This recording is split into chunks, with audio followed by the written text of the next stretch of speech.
SIES के online platform पर आपका स्वागत है।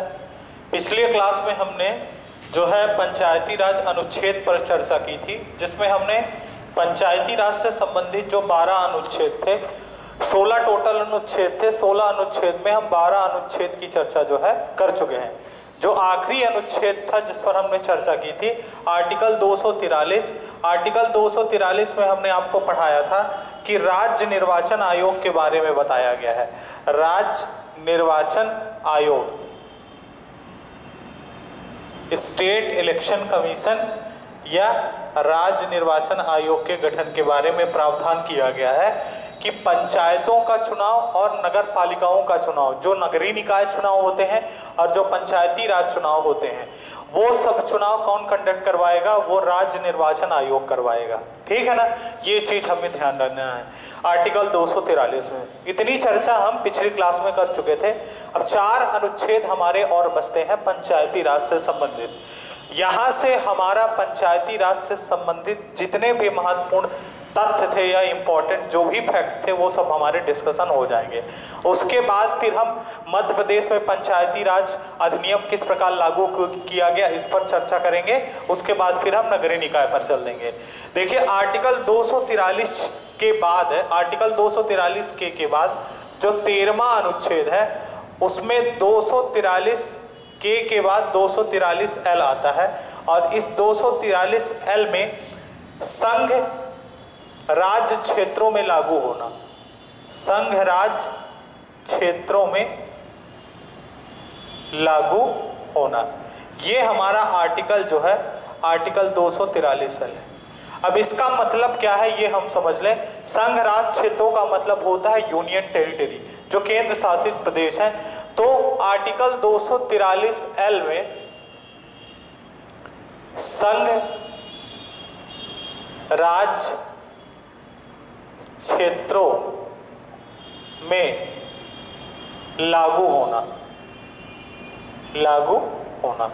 और संघ राज्य क्षेत्रों का मतलब क्या है? केंद्र शासित प्रदेश या यूनियन टेरिटरीज जो है, जो वर्तमान समय में भारत में 8 केंद्र शासित प्रदेश है, 8 केंद्र शासित प्रदेश है। देखिए, जो पंचायती राज अधिनियम है, ये केंद्र शासित प्रदेशों में किस प्रकार लागू होगा? तो आप इस पर एक लाइन बता सकते हैं कि राष्ट्रपति अपनी घोषणा के माध्यम से, राष्ट्रपति अपनी घोषणा के माध्यम से, राष्ट्रपति अपनी घोषणा के माध्यम से, ठीक है ना, राष्ट्रपति अपनी घोषणा के माध्यम से पंचायती राज व्यवस्था को, पंचायती राज व्यवस्था को केंद्र शासित प्रदेशों में, केंद्र शासित प्रदेशों में लागू कर सकता है, लागू कर सकता है। ठीक है, ये आर्टिकल जो है 243L है। इसमें ज्यादा कुछ डिस्कशन नहीं है, केवल इतनी बात हमें इस आर्टिकल से संबंधित ध्यान रखनी है कि केंद्र शासित प्रदेशों में राष्ट्रपति अपनी सूचना के माध्यम से, अपनी घोषणा के माध्यम से जो पंचायती राज अधिनियम है, उस अधिनियम को क्या कर सकता है? वो लागू कर सकता है। ठीक है, आर्टिकल नंबर 13 हो गया। उसके बाद आर्टिकल 14 जो है, आर्टिकल 14 में आर्टिकल 14 में 243M का उल्लेख किया गया है। और 243M का जो 243M में उल्लेख किया गया है, वो ये उल्लेख किया गया है कि जो पंचायती राज अधिनियम है, पंचायती राज अधिनियम कुछ क्षेत्रों में लागू नहीं होता है। तो आप बताएंगे कुछ क्षेत्रों में लागू ना होना, कुछ क्षेत्रों में लागू ना होना, लागू ना होना। ये बात ध्यान रखना भी बहुत इंपॉर्टेंट है कि जो हमारा 73वां संविधान संशोधन किया गया था पंचायती राज अधिनियम से संबंधित, वो अधिनियम भारत के किन क्षेत्रों में लागू नहीं होता है, यहाँ से बहुत अच्छा क्वेश्चन बन सकता है। तो आपको एक चीज ध्यान रखना है कि संविधान की 5वीं और 6वीं अनुसूची में उन क्षेत्रों का उल्लेख किया गया है। उन क्षेत्रों को संविधान की 5वीं और 6वीं अनुसूची को आधार बनाकर इन क्षेत्रों को उल्लेख किया गया है। ठीक है, देखिए आर्टिकल 243M क्या कहता है कि 73वां संविधान संशोधन जो है पंचायती राज अधिनियम, वो कुछ क्षेत्रों में लागू नहीं होता है। तो कुछ क्षेत्रों में लागू ना होना, ठीक है ना, कुछ क्षेत्रों में लागू ना होना। अब ये कौन कौन से क्षेत्र हैं, ये बात समझना बहुत इंपॉर्टेंट है। ये कौन कौन से क्षेत्र हैं जहां पर पंचायती राज अधिनियम लागू नहीं होता। तो सबसे पहले आप बताएंगे यहां पर कि संविधान की जो 5वीं अनुसूची है, पांचवी अनुसूची में जो शेड्यूल एरिया है, जो अनुसूचित क्षेत्र है, अनुसूचित क्षेत्र, शेड्यूल एरिया या 5वीं अनुसूची में जो अनुसूचित क्षेत्र है, उसके बाद जो 6वीं अनुसूची है, 6वीं अनुसूची में जैसे अगर आप बात कर ले नागालैंड, ठीक है, नागालैंड, उसके अलावा आप बताएंगे नागालैंड, दूसरा है आपका मेघालय तथा मिजोरम।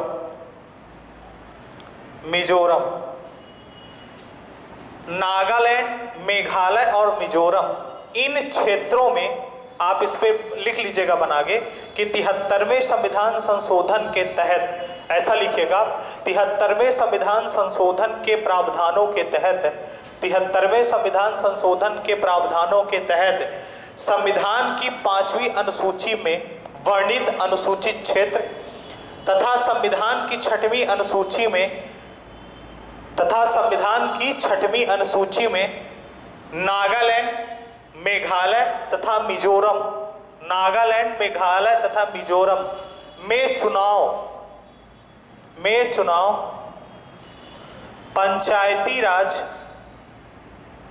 पंचायती राज अधिनियम के तहत नहीं करवाए जाते, अधिनियम के तहत नहीं करवाए जाते।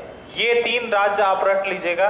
ये 3 राज्य पूछ चुका है दूसरे एग्जामों के, मतलब दूसरे राज्यों के पेपर में ये क्वेश्चन आ चुका है कि भारत के किन राज्यों में पंचायती राज अधिनियम लागू नहीं होता।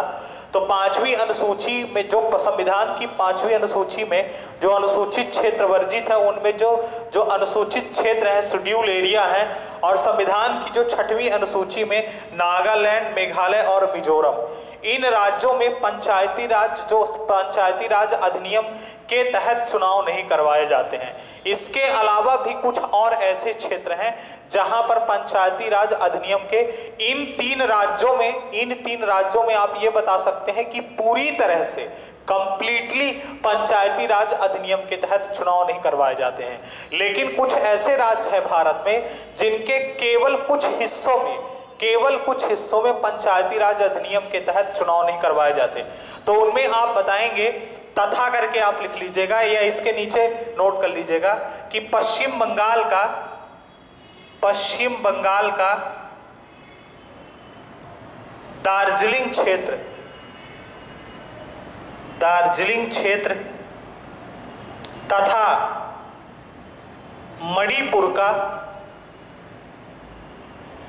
मणिपुर में स्वायत्त क्षेत्र या ऑटोनॉमस एरिया जो है, पश्चिम बंगाल में दार्जिलिंग क्षेत्र तथा मणिपुर में स्वायत्त क्षेत्रों में भी पंचायती राज अधिनियम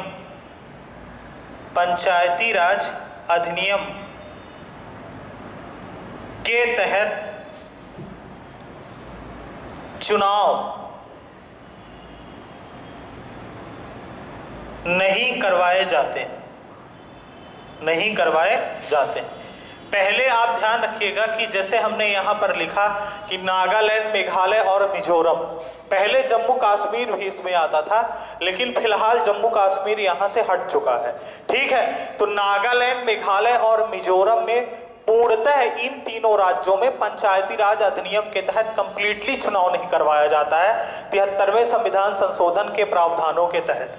जबकि पश्चिम बंगाल में जो दार्जिलिंग एरिया है, ठीक है ना, पश्चिम बंगाल में दार्जिलिंग क्षेत्र में और मणिपुर में जो ऑटोनॉमस एरिया है, इन क्षेत्रों में भी पंचायती राज अधिनियम के तहत चुनाव नहीं करवाए जाते हैं। यहाँ क्या होता है कि जैसे पश्चिम बंगाल का दार्जिलिंग क्षेत्र है, तो यहाँ पर क्या है कि यहाँ पर गोरखा परिषद है, इनकी दार्जिलिंग क्षेत्र में खुद इनकी एक गोरखा परिषद है।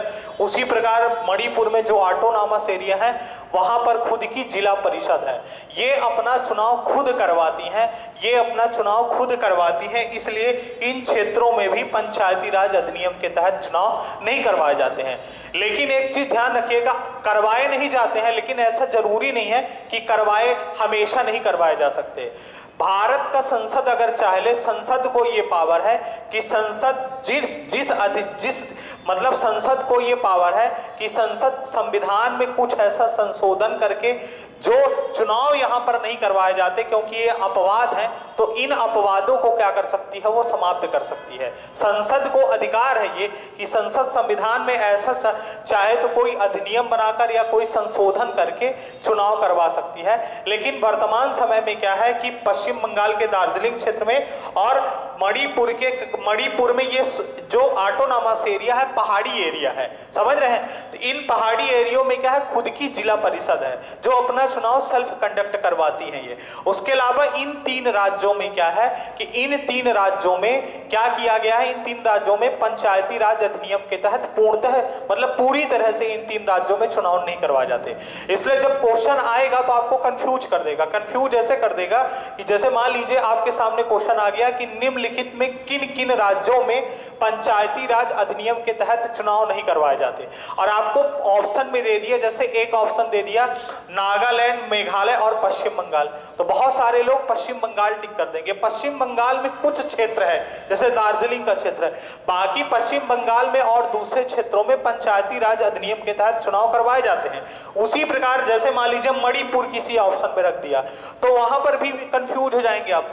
मणिपुर में भी जो पहाड़ी क्षेत्र है, जो ऑटोनॉमस एरिया है, वहां पर चुनाव नहीं करवाए जाते। बाकी मणिपुर में क्या है, वहां पर चुनाव पंचायती राज के तहत क्या होते हैं, करवाए जाते हैं। तो आपको यहां पर ध्यान देना है कि इन क्षेत्रों में जब चुनाव नहीं करवाया जाता है तो ऐसा कौन सा अधिनियम है जिसके तहत पंचायती राज, इन क्षेत्रों में पंचायती राज अधिनियम चुनाव करवाया जाता है। तो आपने एक अधिनियम का नाम सुना होगा, पेसा एक्ट, ठीक है ना, या उसी को पैसा एक्ट भी कहते हैं। तो यहां मैं लिख देता हूं साइड में, आप देख लीजिएगा। देखिए यहां पर आप लिख लीजिएगा पेसा एक्ट, PESA। पेसा का मतलब यह है कि पंचायत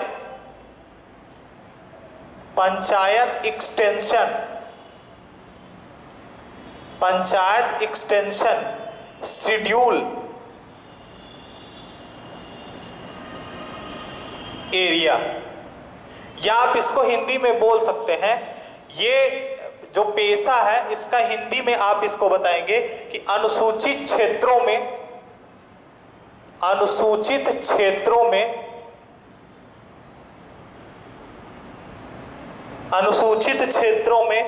पंचायती राज संस्थाओं का विस्तार अधिनियम, पंचायती राज संस्थाओं का विस्तार अधिनियम,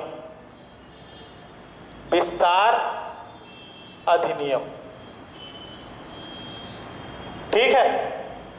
अनुसूचित क्षेत्रों में पंचायती राज संस्थाओं का विस्तार अधिनियम, ये इसी को बोला जाता है पेशा act, panchayat extension schedule area, ठीक है ना। ये जो अधिनियम था, ये अधिनियम आप बताएंगे कि 24 दिसंबर 1996 को देश में प्रभावी हुआ। 24 दिसंबर 1996 को यह नियम जो है देश में प्रभावी हुआ,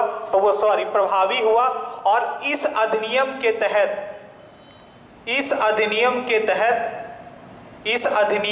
तहत 11 राज्यों में चुनाव करवाए जाते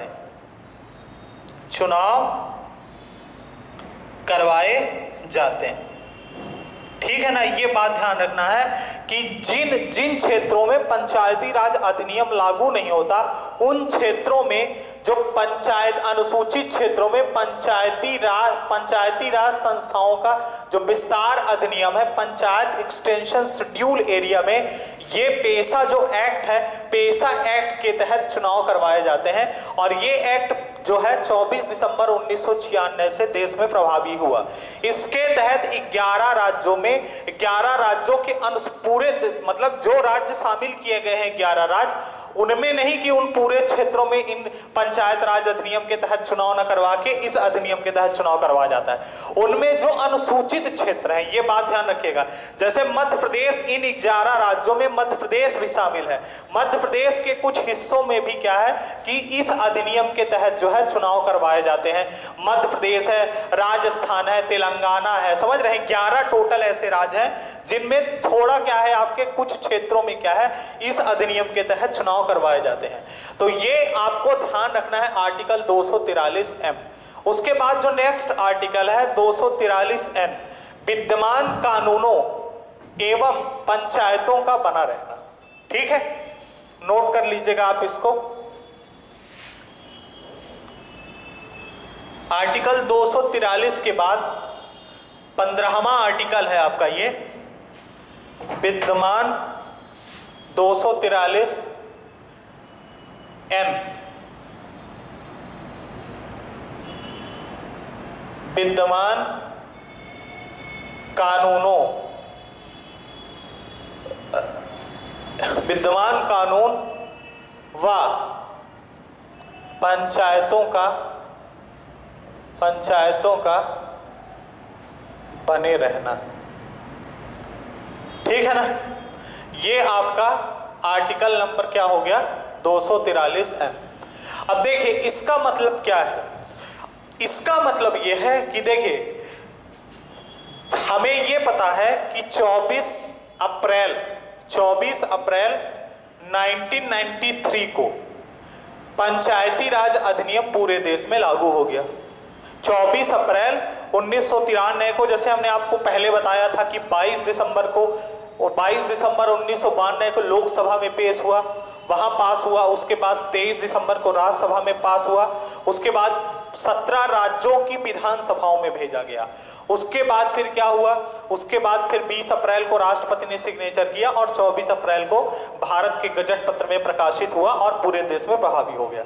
24 अप्रैल के पहले तक यह 17 राज्यों की विधानसभाओं में भेजा गया था। तो क्या हुआ कि 24 अप्रैल के पहले तक यह नियम जो है पूरे देश में लागू हो गया था। 24 अप्रैल 1993 के बाद यह नियम पूरे देश में प्रभावी हो गया। लेकिन आप ये बताइए कि जब पंचायती राज संस्था को, पंचायती राज अधिनियम को संवैधानिक दर्जा दिया नहीं गया था, उसके पहले भी भारत के बहुत सारे राज्यों में पंचायती राज अधिनियम लागू था और पंचायतों के चुनाव भी करवाए जाते थे।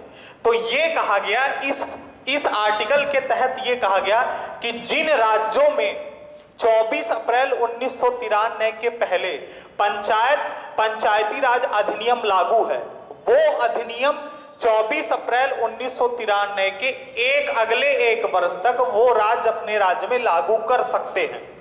24 अप्रैल 1993 के बाद अगले एक साल तक, मतलब 25 अप्रैल 1993 तक, अगले एक साल तक वो पंचायती राज अधिनियम अपने राज्य में क्या कर सकते हैं, लागू कर सकते हैं।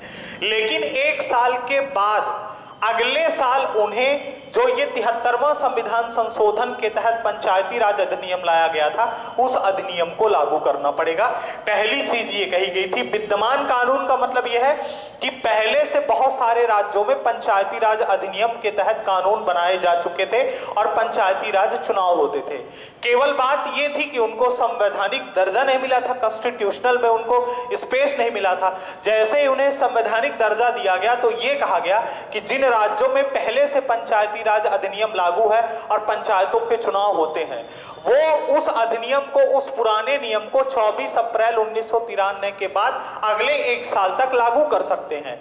लेकिन एक साल पूरा होने के बाद उनको 73वें संविधान संशोधन वाला पंचायती राज अधिनियम क्या करना पड़ेगा, लागू करना पड़ेगा। इसका मतलब यह है दूसरी चीज पंचायतों का बना रहना। अब देखिए एक चीज ये ध्यान रखना है, पंचायतों का बना रहना इसका मतलब क्या है? पंचायतों को बने रहने का मतलब ये है कि जैसे मान लीजिए 24 अप्रैल 1993 के पहले 1 साल या 2 साल या 3 साल पहले किसी राज्य में पंचायतों का चुनाव हुआ है। अब पंचायतों का चुनाव हुआ तो पंचायतों का कार्यकाल तो 5 साल होगा, लेकिन यह कह दिया गया कि 1993 में 24 अप्रैल 1993 के बाद 1 साल बाद आपको क्या करना है? आपको ये वाला अधिनियम लागू करना है। तो यहां पर यह कहा गया कि जिन राज्यों में 24 अप्रैल 1993 के पहले पंचायतों का चुनाव करके पंचायतों का गठन किया गया है, वहां की पंचायतों को भंग करके दोबारा चुनाव नहीं करवाना है। वहां पर अगर चुनाव पहले हो चुका है तो उन्हीं पंचायतों को बने रहने देना है, पंचायतों को भंग नहीं करना है। मतलब ये पूरी जिम्मेदारी राज्य सरकार पर छोड़ी गई थी कि राज्य सरकार चाहे तो भंग भी कर सकता है, लेकिन अगर मान लीजिए पंचायतों का चुनाव हुआ है पहले और पंचायतें बनी हुई हैं तो पंचायतों को भंग नहीं करना है। केवल क्या करना है कि आपको 73वें संविधान संशोधन के तहत पंचायती राज अधिनियम लागू कर देना है। अब जो भी काम किए जाएंगे वो पंचायती राज अधिनियम के तहत किए जाएंगे।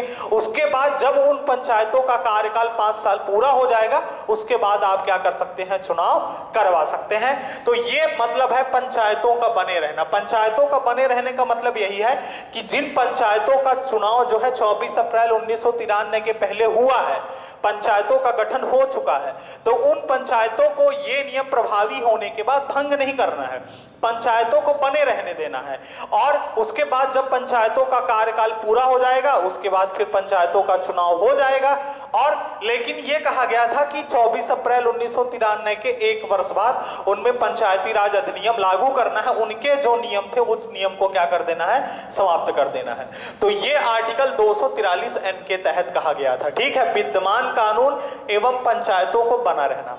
अब एक लास्ट अनुच्छेद बचता है, वो अनुच्छेद है आपका 243M के बाद 243O। ये सबसे लास्ट अनुच्छेद है और ये अनुच्छेद है न्यायालय के हस्तक्षेप का वर्जन। न्यायालय के